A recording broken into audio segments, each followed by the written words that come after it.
Well, we're going to revisit this, but right now we need to get to other news. And House Intelligence Committee Chairman Adam Schiff announced yesterday that open hearings will begin next week. On Wednesday, the Intel Committee will hear from Ambassador William Taylor and State Department official George Kent. Then on Friday, former U.S. Ambassador to Ukraine, Marie Yovanovitch, is scheduled to testify.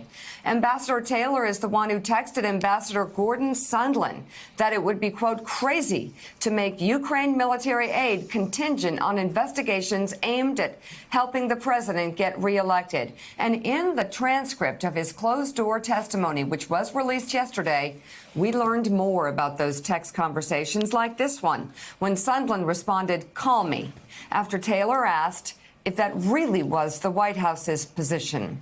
Taylor says he did call, telling lawmakers, quote, during that phone call, Ambassador Sondland told me that President Trump had told him that he wants President Zelensky to state publicly that Ukraine will investigate Burisma and alleged Ukrainian interference in the 2016 U.S. election. Ambassador Sondland, Taylor continued, also told me that he now recognized that he had made a mistake by earlier telling Ukrainian officials to whom he spoke that a White House meeting with President Zelensky was dependent on a public announcement of investigations. In fact, Ambassador Sondland said everything was dependent on such an announcement, including security assistance.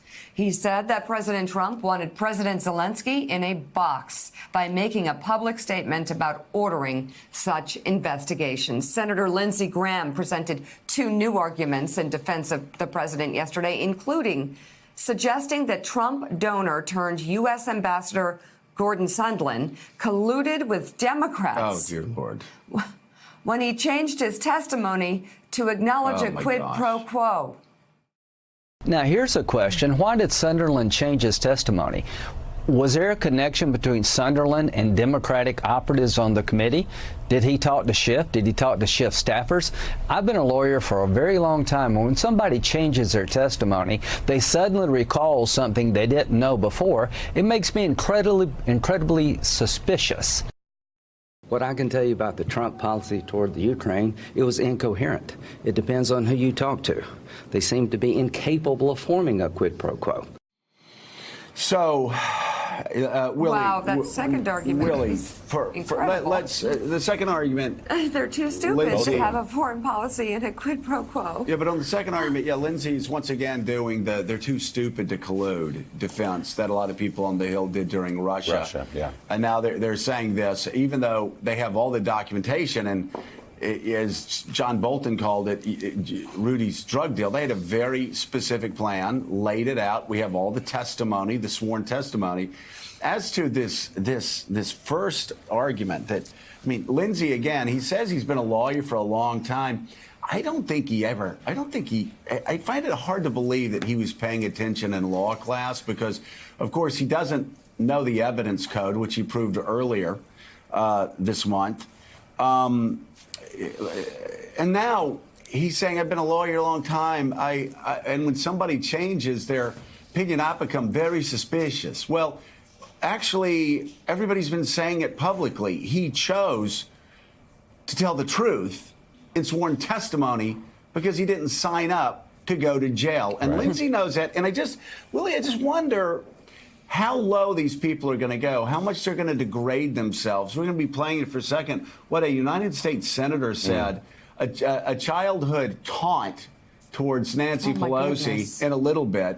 But you just look at him and you sit and you go, I feel so sorry for them that they're allowing themselves to be degraded by Donald Trump, a guy that won't return a favor, and Lindsey put him in the front of that line here. This is just humiliating for him. Yeah, it gets worse every day. When you think they've found some wild new excuse to explain the president's behavior, they think of a new one. Gordon Sondland, as Mika said, gave $1 million to President Trump's inaugural committee, a political appointee, the guy who was deputized by this administration to run from his position as ambassador to the EU, having nothing to do with Ukraine, to run this Ukraine shadow operation with Rudy Giuliani. Now he's in bed with the Democrats. It's hard even to keep up with the stories they're making up.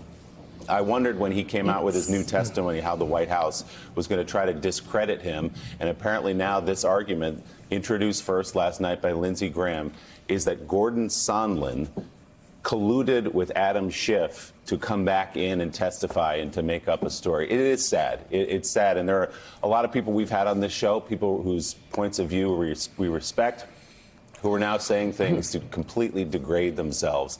And as you say, for what? For what? As if Donald Trump is ever going to return the favor, as if he's ever going to take care of them. We see what he does to people who cross him. We see what he does to people. I never met him, didn't really know him, can't remember meeting him. That's what happens in the end. You end up like Michael Cohen. You don't end up, you know, at the hand of the President of the United States. It's really, really pathetic, and it's sad to watch as an American, not as a partisan question. It really is. No. And Willie, they're doing this even though it's clear it happened. This quid pro quo and this scandal and potentially, for sure, corruption, but even breaking the law. It happened. They're fighting to try and protect the president from something he did. And by the way, something they know he did. They know he did it. Something that, and so they're lying and they're spinning tall tales. And again, they're degrading themselves in ways that they would not allow their children to degrade themselves. Right. Thanks for checking out MSNBC on YouTube, and make sure you subscribe to stay up to date on the day's biggest stories. And you can click on any of the videos around us to watch more from Morning Joe and MSNBC. Thanks so much for watching.